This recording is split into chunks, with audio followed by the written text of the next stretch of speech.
जय हिंद साथियों, स्वागत है आपका अपने YouTube channel GK by Kokalla sir पे। एक बार फिर आपके सामने जोश और जुनून के साथ धमाकेदार वीडियो लेके आए हैं। वीडियो है कि किस प्रकार के क्वेश्चन आपके कंपटीशन लेवल एग्जाम में पूछे जा सकते हैं, या क्वेश्चन का क्या लेवल हो सकता है, किस कंपटीशन में किस प्रकार से क्वेश्चन पूछे जाते हैं, वो सारे हम आपको 15 क्वेश्चन के माध्यम से बताने वाले हैं। तो शुरू करते हैं अपने क्वेश्चन क्विज। पहला क्वेश्चन है कि निम्नलिखित में से सत्य कथन नहीं है। क्या पूछा है कि निम्नलिखित में से सत्य कथन नहीं है। ऑप्शन नंबर 1, राजस्थान 5 राज्य व 25 जिलों के साथ अंतर्राज्यीय सीमा बनाता है। ऑप्शन नंबर बी, राजस्थान का क्षेत्रफल 1,32,139 वर्ग मील है। ऑप्शन नंबर सी, राजस्थान का कुल अक्षांशीय विस्तार 8 डिग्री 47 मिनट है। ऑप्शन नंबर डी, राजस्थान की स्थिति ग्लोब के उत्तर पूर्व में है। तो इसका आंसर दीजिए कमेंट बॉक्स में जल्दी से। चलिए इसका आंसर निकालते हैं। तो पहली लाइन क्या है कि राजस्थान 5 राज्य व 25 जिलों के साथ। तो 5 राज्य बिल्कुल सही है। राजस्थान 5 राज्यों के साथ सीमा बनाता है और 5 राज्यों के जिले मिला के 25 जिले। क्लियर, ये अपना आंसर सही हो गया। गलत आंसर बताना है इसके अंदर। फिर दूसरा ऑप्शन, राजस्थान का क्षेत्रफल 1,32,139 वर्ग मील। क्या कर दिया इसने, वर्ग मील यानी वर्ग किलोमीटर का वर्ग मील बना दिया। और वर्ग मील में क्या होता है, 1,32,139 वर्ग मील ही होता है। तो ये भी अपना सही है। सी ऑप्शन है, राजस्थान का कुल अक्षांशीय विस्तार। क्या पूछा है, अक्षांशीय विस्तार 8 डिग्री 47 मिनट। दोस्तों ये यहाँ पे गलत है, क्योंकि अक्षांशीय विस्तार राजस्थान का 7 डिग्री 9 मिनट है। 8 डिग्री 47 मिनट अपने देशांतरीय विस्तार है। कौन सा विस्तार है, देशांतरीय विस्तार। तो ये अपना गलत हो गया। और हमें इस ऑप्शन में से गलत ही बताना है कि गलत, जो इस 4 ऑप्शन है उसमें से गलत कौन सा है। तो गलत कौन सा हो गया, सी ऑप्शन। डी ऑप्शन की बात करें, राजस्थान की स्थिति ग्लोब के उत्तर पूर्व में है, यानी ग्लोब के, विश्व के अनुसार, गोलार्ध के अनुसार या ग्लोब के अनुसार किस गोलार्ध में है। तो राजस्थान अपना उत्तरी पूर्वी गोलार्ध में आता है, मतलब ये भी सही है। तो इसका आंसर क्या हो गया, सी। चलिए आगे बढ़ते हैं। दूसरा क्वेश्चन है, निम्नलिखित को सुमेलित कीजिए, यानी इनको सुमेलित करना है। तो सुमेलित करना है किनको, जिले और जिलों की लंबाई यानी किलोमीटर। अंतरराष्ट्रीय सीमा में किस जिले का कितना किलोमीटर योगदान है, तो बताइए जल्दी से। चलिए स्टार्ट करते हैं। पहला ऑप्शन जैसलमेर, दूसरा बाड़मेर, तीसरा गंगानगर, चौथा बीकानेर। यानी बिल्कुल अपने जो अंतरराष्ट्रीय सीमा से जिले लगते हैं, चारों जिलों के नाम अपने यहाँ पे दे दिए। और चारों जिलों की कितना किलोमीटर लंबी सीमा लगती है वो भी यहाँ पे दी हुई है। तो 168, 210, 228, 464। अब जिसको पता है कि कौन सा जिला कितने किलोमीटर लंबी सीमा बनाता है, वो उस पर मिलान करना है। तो मिलान करते हैं। पहला क्या है, जैसलमेर यानी 464। अब इसमें देखना है कि एक नंबर पे डी, यानी एक नंबर पे डी में एक नंबर कहाँ पे है। तो डी में एक नंबर कहाँ है, सॉरी एक में डी, थोड़ी मिस्टेक हो गई, प्रिंट मिस्टेक हो गई। तो जैसलमेर में डी 464 यानी डी का चौथा। 4 ऑप्शन, तो ये भी कट गया, ये भी कट गया और ये भी कट गया। उसके बाद बाड़मेर की देखिए, बाड़मेर कितनी सीमा बनाता है। तो बाड़मेर बनाता है 228 यानी तीसरा, यहाँ काउंट कर ले, 4 3 2 1। क्लियर, 4 3 2 1 यानी 3 नंबर पे क्या, कौन से ऑप्शन में है 3 नंबर, तो सी वाले ऑप्शन में। उसके बाद गंगानगर कितनी सीमा बनाता है। तो गंगानगर बनाता है 210 यानी 3 नंबर के आगे 2 नंबर, 3 नंबर के आगे 2 नंबर भी आ गया। उसके बाद बीकानेर कितने किलोमीटर लंबी सीमा बनाता है। तो बीकानेर बनाता है सबसे कम, और वो कितनी, 168 किलोमीटर। तो बीकानेर में क्या, 1 नंबर, तो 1 नंबर ये आ गया। इसका भी आंसर हो गया अपने दोस्तों सी। क्या ऑप्शन हो गया, सी ऑप्शन इसका राइट आंसर हो गया। चलिए आगे बढ़ते हैं। तीसरा क्वेश्चन है, थार मरुस्थल में कौन सा बालू का स्तूप का प्रकार नहीं है। तो कौन सा बालू का स्तूप का प्रकार नहीं है, बरखान, पैराबोलिक, गेराउड या इनमें से कोई नहीं। जल्दी से बताइए। देखिए बरखान को क्या बोलते हैं, अर्धचंद्राकार बालू का स्तूप, जो कि अपने राजस्थान के मरुस्थल में पाया जाता है। उसके बाद पैराबोलिक प्रकार यानी पिन की आकृति के बालू का स्तूप, और पिन की आकृति के बालू का स्तूप भी अपने राजस्थान में मिलते हैं। उसके बाद एक नया नाम आता है गेराउड।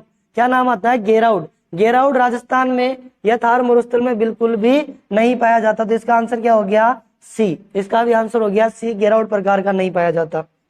उसके बाद चौथा क्वेश्चन है, विंध्यनकरम की पहाड़ियां राजस्थान के किस क्षेत्र में पाई जाती है? मतलब विंध्यनकरम की पहाड़ियों को बताना है कि राजस्थान के किस क्षेत्र में है, किन जिलों में इसका विस्तार है। Option number 1 Kota Jhalawar, B Banswara Dungarpur, C Pratapgarh Udaipur और डी बूंदी और सवाई माधोपुर। बताइए जल्दी से।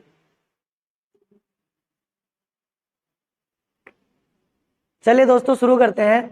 ए ऑप्शन कोटा और झालावाड़, बी ऑप्शन बांसवाड़ा और डूंगरपुर, सी ऑप्शन अपना प्रतापगढ़ उदयपुर और डी ऑप्शन क्या है, बूंदी और सवाई माधोपुर। पूछा क्या है कि विंध्यनकरम, क्या पूछा है, विंध्यनकरम की पहाड़ियां राजस्थान के किस क्षेत्र में, क्षेत्र बताना है कि किस क्षेत्र में इनका विस्तार है।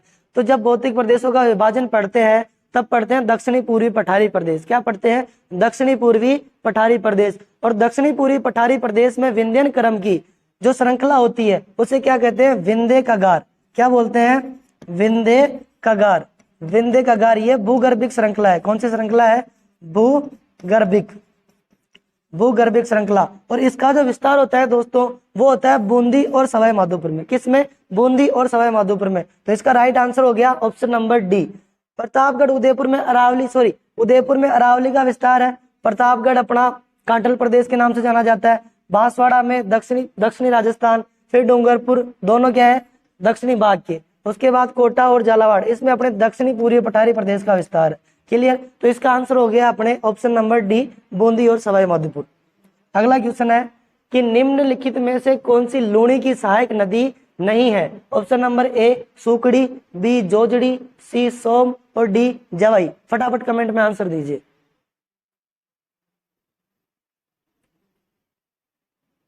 दोस्तों इसका जो आंसर होगा वो होगा आपके सोम नदी, यानी सोम नदी इसका राइट आंसर है। वो कैसे कि लूणी की सहायक नदियां कितनी है, 7।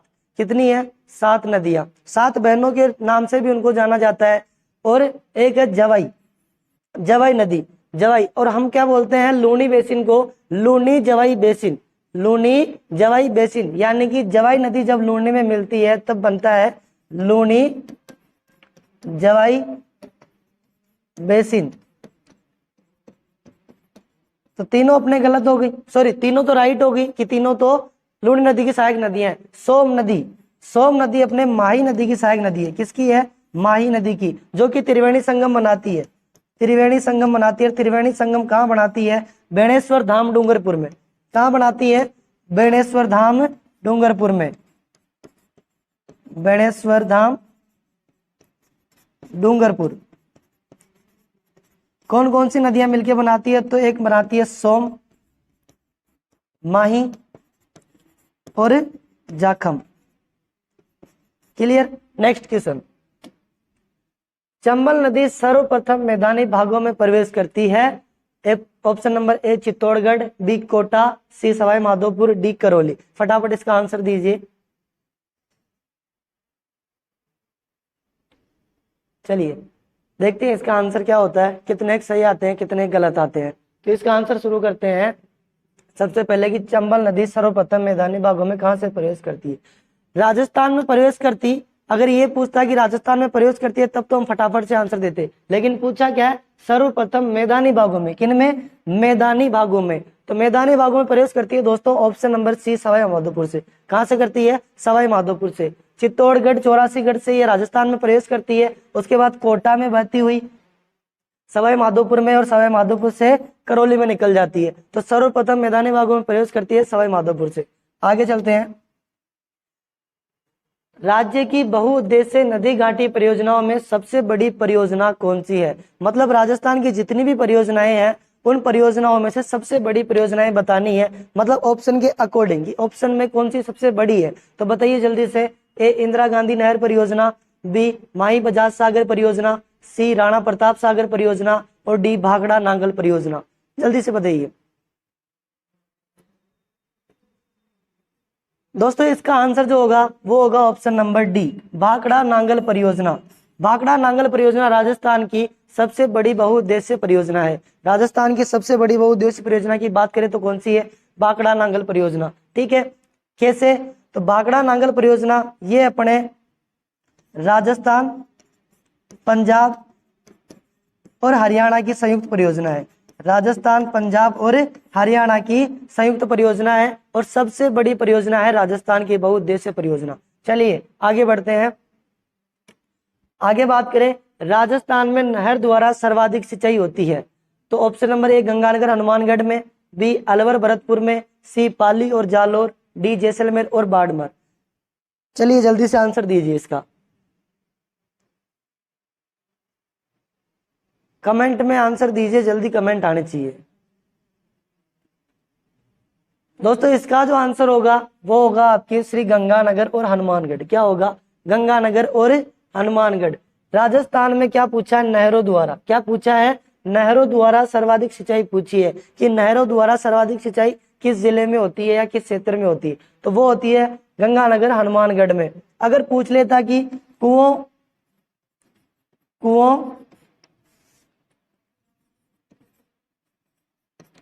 और नलकूपों द्वारा, कुओं और नलकूपों द्वारा, तब आपके ऑप्शन में क्या, आंसर में क्या आता? जयपुर। क्या आता? जयपुर। अगर पूछ लेता तालाब और नलकूपों द्वारा, तालाब और नलकूपों द्वारा, तो आंसर क्या होता? भीलवाड़ा। क्या होता? भीलवाड़ा। तीनों क्वेश्चन याद रखने लायक है कि कुओं और नलकूपों से तो जयपुर में, और तालाब और नलकूपों से भीलवाड़ा में, नहर और नलकूपों से, नहर और नलकूपों से, तो उसका आंसर हो गया गंगानगर और हनुमानगढ़। चलिए आगे बढ़ते हैं। नेक्स्ट क्वेश्चन, निम्नलिखित को सुमेलित कीजिए। वापस सुमेलित करने वाला पूछ लिया, तो बताइए माही, सोम कागदर, सोम कमला और पार्वती, ये क्या है? अपनी परियोजनाएं। और जिले दे दिए धौलपुर, डूंगरपुर, उदयपुर, बांसवाड़ा, कि कौन सी परियोजना किस जिले में है। इनके अकॉर्डिंग आपको आंसर देना है, जल्दी से बताइए।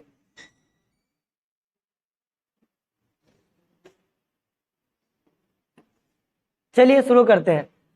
बात करें माही परियोजना यानी माही नदी की, माही परियोजना या माही नदी की बात करें तो कितने जिलों से बहती है? डूंगरपुर और बांसवाड़ा, डूंगरपुर और बांसवाड़ा। लेकिन माही जो परियोजना बनाई गई है वो बनाई गई है आपके बांसवाड़ा में। कहाँ बनाई गई है? बांसवाड़ा में। तो 1 नंबर में 4 नंबर, इसमें ढूंढना है कि 4 नंबर कहाँ पे है। तो इसमें भी नहीं है, इसमें भी नहीं है और इसमें भी नहीं है, सी में 4 नंबर है। क्लियर? आंसर तो यही निकल के आ गया ऑप्शन के अकॉर्डिंग, तो कि सी इसका राइट आंसर है। आगे आप खुद मिला सकते हो कि सोम कागदर परियोजना, चलो जिले पता नहीं है, इनमें से देख लो कि 3 नंबर पे कौन सा जिला है। सोम कागदर परियोजना उदयपुर में। फिर सोम कमला अंबा, क्या बोलते हैं? सोम कमला अंबा परियोजना, इसमें देखो 2 नंबर, यानी आंसर क्या हो गया? डूंगरपुर। फिर आती है पार्वती। अब जिसको याद है वो कर देगा, जिसको याद नहीं है वो क्या करेगा? 1 नंबर, कौन सा? धौलपुर। यानी 3 ऑप्शन तो हमने डायरेक्ट यहीं से काट दिए, बचा अपने पास 1 ऑप्शन, इसमें से मिलान करके हम क्या आंसर देना है। चलिए आगे बात करते हैं। तो पार्वती धौलपुर में हो गई, सोम कमला अंबा डूंगरपुर में हो गई, सोम कागदर उदयपुर में हो गई और माही बांसवाड़ा में हो गई। नेक्स्ट क्वेश्चन की बात करें तो हाड़ौती पठार की मिट्टी कैसी है? ये मिट्टियों से क्वेश्चन पूछ लिया कि हाड़ौती पठार की मिट्टी कैसी है। ए कछारी मिट्टी, बी लाल दोमट मिट्टी, सी भूरी रेतीली मिट्टी और डी मध्यम काली मिट्टी। चलिए आंसर दीजिए जल्दी से।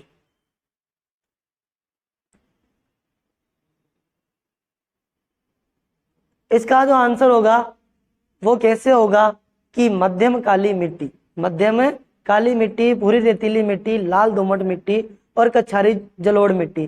तो कछारी जलोढ़ मिट्टी, क्या नाम आया? जलोढ़। और जलोढ़ मिट्टी अपने पूर्वी मैदान में, कहाँ पे? पूर्वी मैदान में। क्लियर? उसके बाद लाल दोमट मिट्टी, क्या नाम आया? लाल दोमट मिट्टी। इसमें क्या होता है? लोह ऑक्साइड की मात्रा ज्यादा होती है, लोह ऑक्साइड की मात्रा ज्यादा होती है, इस कारण से लाल दोमट मिट्टी कहा जाता है। ये किस क्षेत्र में पाई जाती है? तो ये अपने चित्तौड़, भीलवाड़ा, उदयपुर, चित्तौड़, भीलवाड़ा या उदयपुर। उसके बाद आगे बात करें कि भूरी रेतीली मिट्टी, भूरी रेतीली, इसमें एक वर्ड पकड़ना है कि रेतीली, रेतीली यानी मरुस्थल, और मरुस्थल में हाड़ौती की पठार का विस्तार है ही नहीं। लास्ट में ऑप्शन क्या बचा? मध्यम काली मिट्टी। ये इसका राइट आंसर हो जाएगा डी, कि मध्यम काली मिट्टी। और हाड़ौती पठार में कौन सी मिट्टी पाई जाती है? काली मिट्टी। कौन सी? काली मिट्टी। और काली वर्ड क्या पकड़ना है? काली मिट्टी, काली मिट्टी हाड़ौती पठार में। राइट आंसर क्या हो गया? D option. चलिए आगे बढ़ते हैं। राजस्थान का सर्वाधिक शुष्कता वाला जिला कौन सा है? जैसलमेर, गंगानगर, जोधपुर, जालोर। फटाफट आंसर दीजिए। इसका आंसर तो कॉमनली सबको आना चाहिए।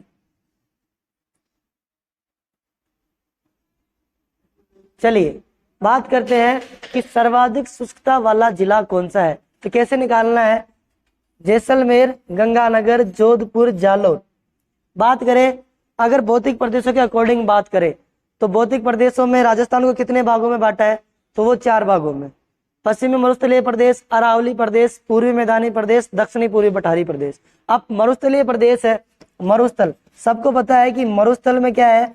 वर्षा कम, वर्षा कम, सबको पता है मरुस्थल में वर्षा कम है। उसके बाद मरुस्थल को 2 भागों में बांटा, शुष्क मरुस्थल, अर्धशुष्क मरुस्थल। जैसलमेर किस भौतिक प्रदेश में आता है? तो ये आता है आपके शुष्क में। किसमें आता है? शुष्क में। कैसे? क्योंकि जैसलमेर राजस्थान के सबसे पश्चिम में स्थित है। कहाँ स्थित है? सबके पश्चिम में। शुष्क मरुस्थल में कौन सा आया? जैसलमेर। और जैसलमेर में औसत वर्षा जो होती है वो होती है 0 से 20 सेंटीमीटर। 0 से 20 सेंटीमीटर। स्थान की बात करें तो स्थान आता है आपके सम तहसील। कौन सा स्थान आता है? सम तहसील, जहाँ पे 0 से 5 सेंटीमीटर वर्षा होती है। 0 से 5 सेंटीमीटर वर्षा होती है। और राजस्थान में 25 सेंटीमीटर से अधिक वर्षा वाले दिनों की ही गिनती की जाती है। मतलब कि 25 सेंटीमीटर से कम वर्षा होगी तो राजस्थान में वो दिन नहीं गिना जाएगा। 25 सेंटीमीटर से अधिक वर्षा होगी वही दिन राजस्थान में वर्षा वाला दिन होगा। चलिए आगे बात करते हैं। आगे क्वेश्चन है, टोडगढ़ अरावली वन्य जीव अभ्यारण्य राजस्थान के निम्न में से किस क्षेत्र में स्थित है? Option number A Ajmer Jaipur Sikar, B Ajmer Jaipur Pali, C Ajmer Udaipur Sirohi और डी अजमेर पाली राजसमंद। फटाफट आंसर दीजिए।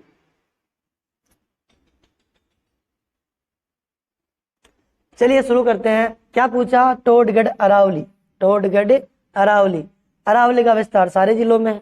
चलिए वन्य जीव अभ्यारण्य क्या पूछा है? टोडगढ़ वन्य जीव अभ्यारण्य। तो टोडगढ़ में एक टोडगढ़ का नाम आते ही सबके दिमाग में एक ही बात आती है कि अजमेर। क्या बात आती है? अजमेर। लेकिन चारों ऑप्शन में क्या दे दिया? अजमेर। अब आगे क्या करें? कंफ्यूज है। तो इसमें आंसर जो होगा वो होगा अजमेर पाली राजसमंद। अजमेर पाली राजसमंद। वो कैसे? कि अजमेर के साथ पाली भी सीमा बनाता है और राजसमंद भी सीमा बनाता है। और टोडगढ़ जो अभ्यारण्य है, टोडगढ़ अभ्यारण्य अजमेर पाली और राजसमंद की सीमाओं में फैला हुआ है। राजसमंद की सीमाओं में फैला हुआ है। क्लियर? तो टोडगढ़ का आंसर क्या हो गया? अजमेर पाली राजसमंद। चलिए आगे बढ़ते हैं। निम्न में से कौन सा किला अरावली पर्वतमाला में स्थित नहीं है? क्या बताना है कि किला अरावली की चोटियों में पर्वतों में स्थित नहीं है? कुंभलगढ़, चित्तौड़गढ़, नाहरगढ़, गागरोन। फटाफट आंसर दीजिए, कॉमनली सवाल है।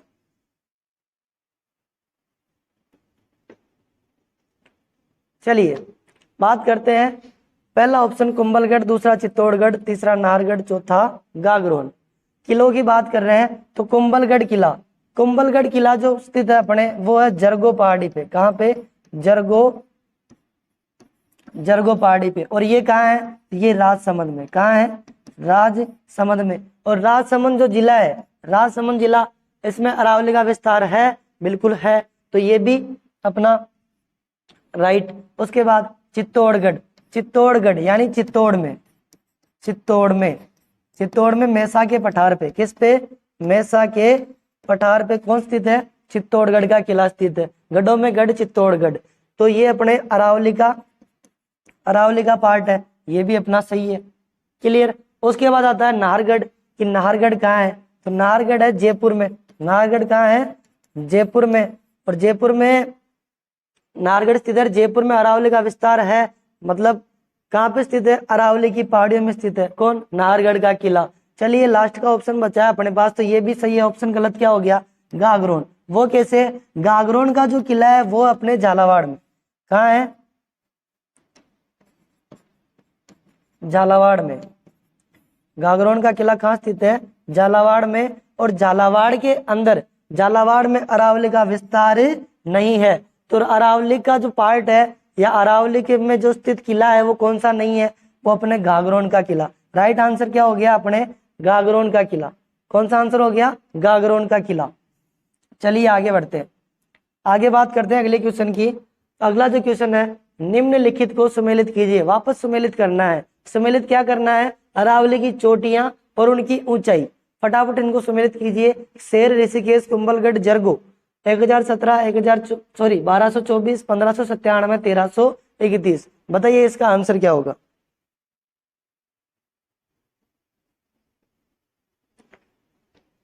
चलिए इसका जो आंसर होगा वो ऐसे होगा, गुरु शिखर के बाद जो सबसे ऊंची चोटी है, गुरु शिखर के बाद जो सबसे ऊंची चोटी है वो अपनी शेर।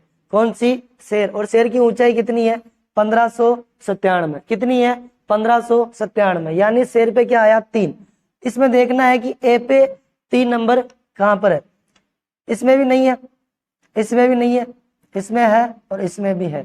ए बी सी डी, यानी सी में भी है, डी में भी है। चलो आगे बात करते हैं। अब 2 में से एक निकालना है, 2 में से एक निकालना है। तो ऋषिकेश की, किसकी? ऋषिकेश की ऊंचाई कितनी है? ऋषिकेश की ऊंचाई है 1017 मीटर। कितनी है? 1017 मीटर। एक को देखते हैं सी और डी में, तो एक इसमें भी, सी में भी है और एक डी में भी है। चलिए आगे बढ़ते हैं, अभी तक आंसर निकल के नहीं आया। फिर आती है कुंभलगढ़। कुंभलगढ़, तो कुंभलगढ़ की ऊंचाई कितनी है? इसकी ऊंचाई है अपने 1224 मीटर।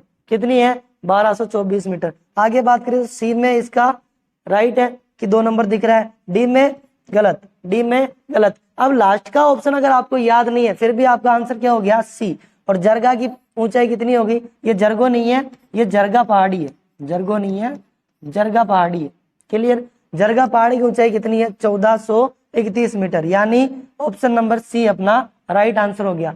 शेर अपने सिरोही में है, ऋषिकेश है शिखर में, सॉरी ऋषिकेश भी अपने सिरोही में है, ऋषिकेश भी सिरोही में है। कुंभलगढ़ है ये राजसमंद में है, जरगो है ये उदयपुर में है। लिख देता हूं, सिरोही, सिरोही और फिर ये राजसमंद में और ये जरगा पहाड़ी उदयपुर में।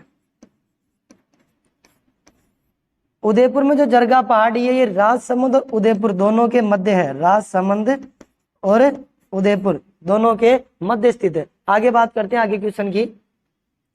आगे वाला क्वेश्चन है, उत्खात स्थलाकृतियां पाई जाती है झालावाड़ तथा डूंगरपुर में, घग्गर नदी बेसिन में, गंगानगर तथा हनुमानगढ़ में, धौलपुर तथा सवाई माधोपुर में। इसका जल्दी से आंसर दीजिए।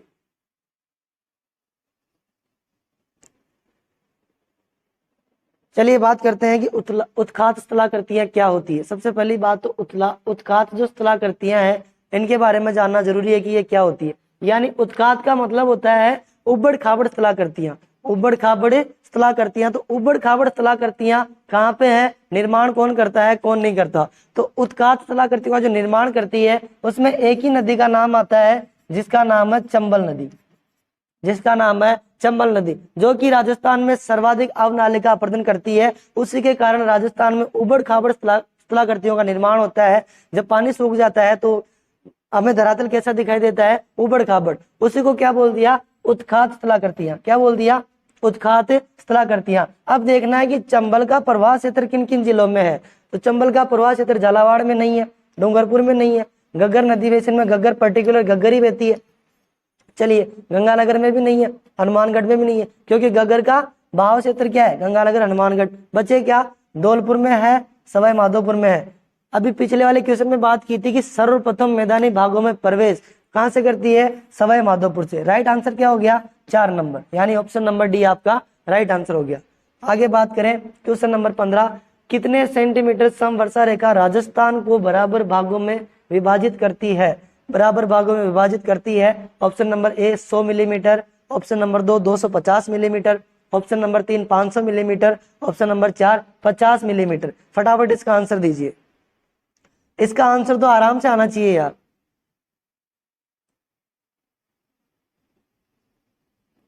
चलिए इसका जो आंसर होगा वो होगा आपके 500 मिलीमीटर। क्या होगा? 500 मिलीमीटर। अब सर कैसे होगा कैसे नहीं होगा वो देखते हैं। बात करें राजस्थान की, किसकी? राजस्थान की।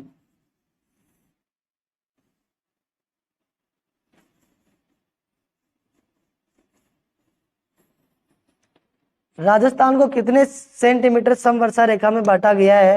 तो पहली जो रेखा है वो आपके 10 सेंटीमीटर, फिर आती है 25 सेंटीमीटर, फिर आती है 50 सेंटीमीटर और उसके बाद आती है 75 सेंटीमीटर। क्लियर? ये 10 सेंटीमीटर, ये 25 सेंटीमीटर, ये 50 सेंटीमीटर और ये 75 सेंटीमीटर। ठीक है। अब ये जो 10 सेंटीमीटर है ये शुष्क मरुस्थल को 2 भागों में बांटती है। उसके बाद 25 सेंटीमीटर समवर्षा रेखा ये मरुस्थल को 2 भागों में बांटती है। 50 सेंटीमीटर समवर्षा रेखा ये राजस्थान को 2 भागों में बांटती है। आगे क्या आ रहा है? सेंटीमीटर। और 1 सेंटीमीटर में कितने मिलीमीटर होते हैं? तो 10 मिलीमीटर होते हैं। मतलब 50 को इंटू करना है 10 से, 50 को इंटू करना है 10 से, कितना आएगा? 500। आगे क्या लिखना है? मिलीमीटर। आंसर क्या हो गया? पूछा क्या था कि राजस्थान को, किसका पूछा था? राजस्थान को। आधा राजस्थान ये, आधा राजस्थान ये, बीच में रेखा कौन सी? 50 सेंटीमीटर। तो राजस्थान को बराबर भागों में बांटती है 50 सेंटीमीटर, 50 इंटू 10 500 मिलीमीटर। आंसर क्या हो गया? 500 मिलीमीटर। इसी के साथ आपकी क्वेश्चन जो सीरीज है वो खत्म होती है। आशा करता हूँ आपको समझ में आएगा और इसका बेनिफिट आपको जरूर मिलेगा एग्जाम के अंदर। तो उम्मीद है कि आप हमारे वीडियो को लाइक करेंगे, शेयर करेंगे, सब्सक्राइब करेंगे और आगे हमारे ऐसे वीडियो के लिए हमारे चैनल को सब्सक्राइब करें। धन्यवाद।